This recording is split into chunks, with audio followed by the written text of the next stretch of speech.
غالباً پچھلے سال کی بات ہے کہ ایک شخص نے قربانی کے موقع پر اپنے ایک وحشی بھینسے کو، جو کہ قابو میں نہ آ رہا تھا، اسے اولاً گولیوں سے زخمی کیا، اس کے بعد اسے ذبح کیا شرعی طور طریقے سے۔ تو چونکہ یہ ایک ویڈیو تھی، اس پر پھر کافی سارے تبصرے ہوئے جی، کافی سارے اس پر بیانات دیے گئے، کس نے کہا یہ ظلم ہے، کس نے کہا یہ زیادتی ہے، کس نے کہا تعدی وغیرہ وغیرہ، یعنی ہر شخص کا اپنا تبصرہ تھا۔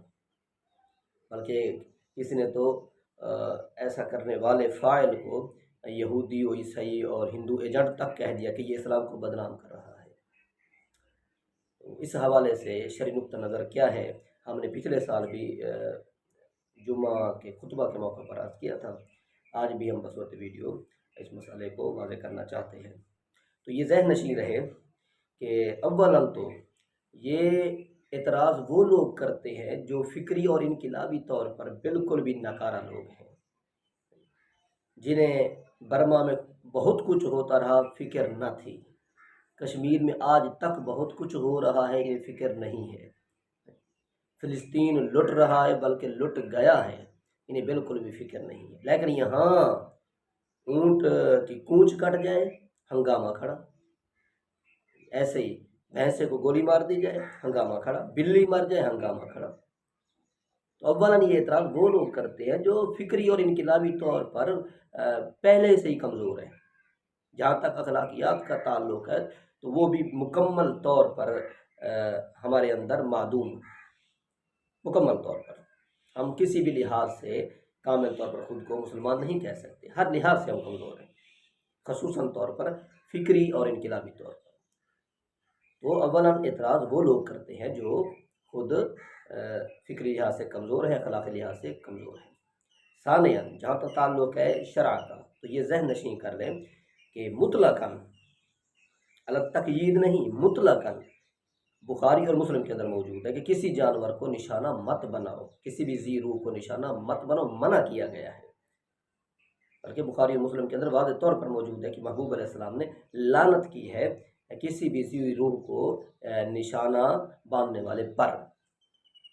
تو یہ ایک مطلق حکم ہے، لیکن جب یہ مقید ہو جاتا ہے تو حکم پھر تھوڑا کچھ اور ہو جاتا ہے۔ مثلا اسی بخاری مسلم کے اندر موجود ہے کہ ایک غزوہ کے موقع پر ایک اونٹ واشی ہوا، تو کسی صحابی نے اسے تیر مارا، زخمی کیا، پھر اسے شرعی طریقے سے ذبح کیا۔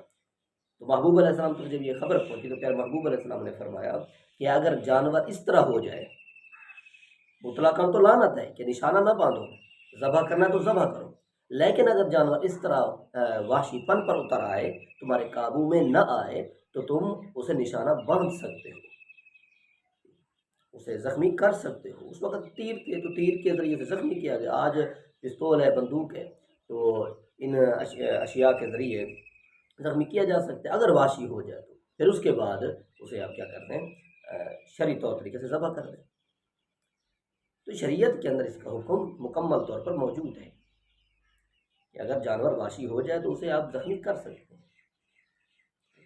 تو یہ بالکل بھی ظلم نہیں، اسے ظلم کہنا خود ظلم ہے، اسے تعدی کہنا خود تعدی پر اتر آنا ہے، خود زیادتی پر اتر آنا ہے، یہ کوئی ظلم نہیں ہے۔ اگر جانور قابو میں ہو، اس کے باوجود اسے آپ نقصان پہنچا رہے ہیں، زخمی کر رہے ہیں، تو یہ ظلم ہے۔ اگر وہ زیادتی پر اتر آئے، جانور بالکل وحشی پن پر اتر آئے ہیں، تو آپ پھر اسے نشانہ بنا سکتے ہیں۔ تو یہ ہے شرعی حکم۔ اللہ تبارک و تعالی ہم سب کو کامل شرع شریف کی سمجھ عطا فرمائے اور کامل طور پر اسلام پر کاربند رہنے کی توفیق عطا فرمائے، اور اس طرح کے افعال سے بچائے۔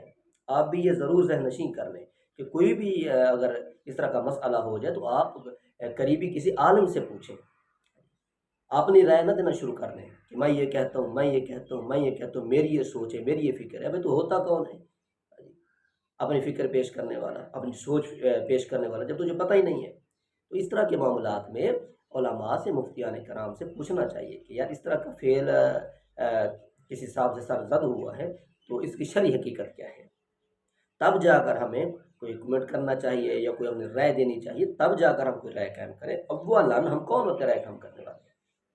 سوشل میڈیا پر پہلے ہی سارا گند بھرا ہوا ہے، پہلے ہی سارا الہاد ہے، جو کمی رہتی ہے وہ ہم پوری کر دیتے ہیں اپنی رائے قائم کر کے۔